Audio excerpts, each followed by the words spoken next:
Hello, माय courage गार्डनिंगमध्ये आपल्या सगळ्यांचं स्वागत आहे. अतिशय प्रचंड अशी फुललेली रातराणी, अगदी पान पूर्णपणे फुलांनी बहरून गेलेलं आहे. पानं कमी आणि फुलं जास्त दिसत आहेत.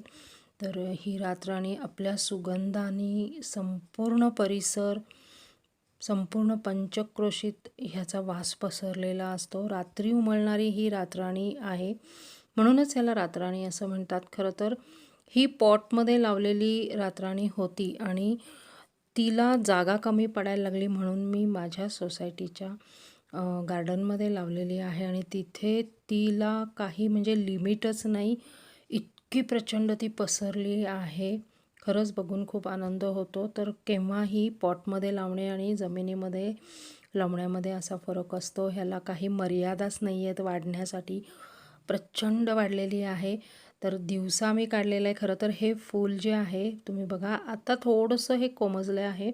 रात्री उमलत असतं हे आणि प्रचंड सुगंधाने मोहून जातं, म्हणजे आपलं मन सुगंधित होऊन जातं. खूप उपयोग आहेत याचे वेगवेगळे. ॲरोमॅथेरपीसाठी याचा खूप छान उपयोग आहे. आपल्या आरोग्यासाठी सुद्धा वेगवेगळे ह्याचे उपयोग होतात. ह्याच्यापासून अत्तरसुद्धा तयार केलं जातं. आयुर्वेदिक आहे. अगदी साध्या कटिंगनी ह्याचं आपण रोपण करू शकतो. ह्याच्यापासून नवीन रोपं तयार करू शकतो. तर जराशी बोटा एवढी जाड अशी फांदी घेऊन आपण ही पावसाळ्यात किंवा चैत्र महिन्यात म्हणजेच मार्च एप्रिलमध्ये लावलं तर हे लगेच रुजतं आणि ह्याच्यापासून छान रोपं तयार होतात. आणि ह्याला अशी विशेष काळजी घेण्याची गरज नाही आहे. कुंडीमध्ये जर आपण लावलेलं असेल तर ह्याला व्यवस्थित खत पाणी देणं गरजेचं आहे. रोजच्या रोज पाणी देणं गरजेचं आहे. पण जेव्हा आपण जमिनीत लावतो त्यावेळेस ह्याची विशेष काळजी घेण्याची गरज नाही आहे. ह्याचं म्हणजे तुम्हाला इथे उदाहरण दिसतंच आहे. जमिनीत लावलेला आहे आणि विशेष काही खत वगैरे ह्याला घातलं जात नाही, तरीसुद्धा इतकं प्रचंड हे बहरलेलं आहे.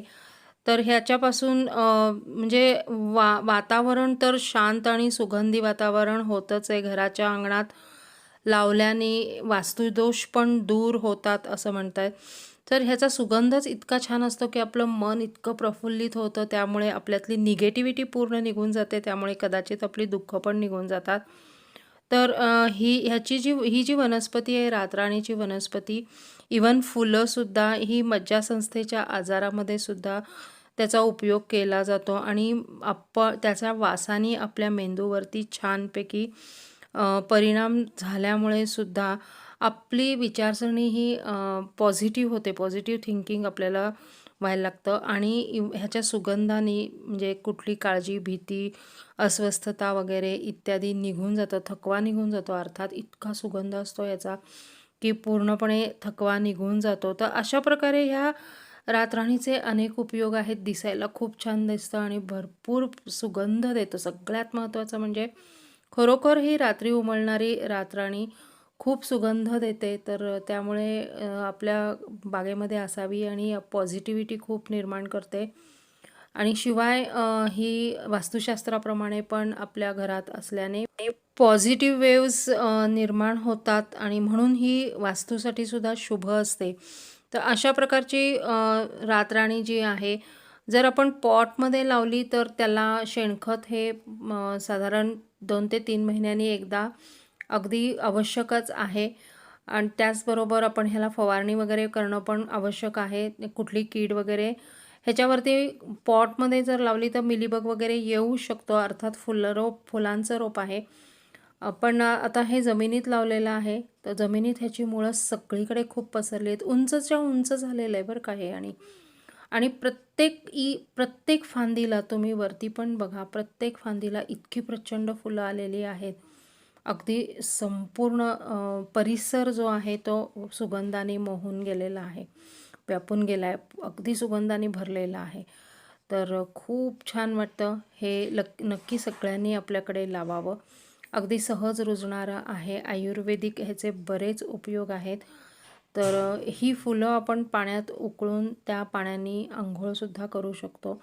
शरीरातली निगेटिव्हिटी त्याच्यामुळे जाते असं म्हणतात. त्याचबरोबर आणखीनसुद्धा अनेक ह्याचे उपयोग आहेत. तर ह्या फुलांचा रस पाण्यात मिसळून जर आपण त्याने अंघोळ केली तर दुर्गंधी जाते असं. तर ॲरोमा थेरपीमध्ये ह्याचा उपयोग होतोच आहे. तर मनावरचा ताण दूर करण्यासाठी, मनातला संताप दूर करण्यासाठी, मन प्रसन्न होण्यासाठी रातराणी या फुलांचा उपयोग होतो. खरंच ती रातराणी राणीच आहे आणि तिचं वर्तनसुद्धा एखाद्या राणीसारखंच असतं. तर ती स्वतःसाठी काहीही राखून न देता संपूर्ण परिसर हा सुगंधाने भरून टाकते. तर रातराणीचा सुगंध कोणाला आवडत नाही असं शक्यच नाही आहे. तर आपल्याकडे सुद्धा रातराणी अशी फुललेली आहे का? तर मला नक्की कॉमेंट करून नक्की सांगा. आणि ही नेहमी सकारात्मक ऊर्जा देते. केवळ सुगंधाने हे मन प्रफुल्ल करते आणि आपल्यातली सगळी निगेटिव्हिटी बाहेर काढून टाकते. आपला परिसरसुद्धा म्हणजे पॉझिटिव्ह होतो ह्याच्याने. वास्तुदोष दूर होतो. एकदा लावल्यानंतर कायमचं आपल्या बागेमध्ये राहणारं हे परमनंट असं रोप आहे. वर्षानुवर्ष हे फुलं देत राहतं आणि आपल्याला सुगंध देत राहतं. तर हे परमनंट रोप आहे, हे काही असं सीझनल नाही आहे. तर त्यामुळे आणि लोकांचा असा गैरसमज आहे की रातराणीच्या सुगंधाने साप येतात. तर हे म्हणजे चुकीचं आहे. असं काही नाही आहे. तर पूर्णपणे चूक आहे आणि आपण आरामात लावू शकतो. अनेक ठिकाणी तसेही साप सगळीकडे असतात, असायला पाहिजेत. त्यांच्या जागेतच आपण आता राहतो.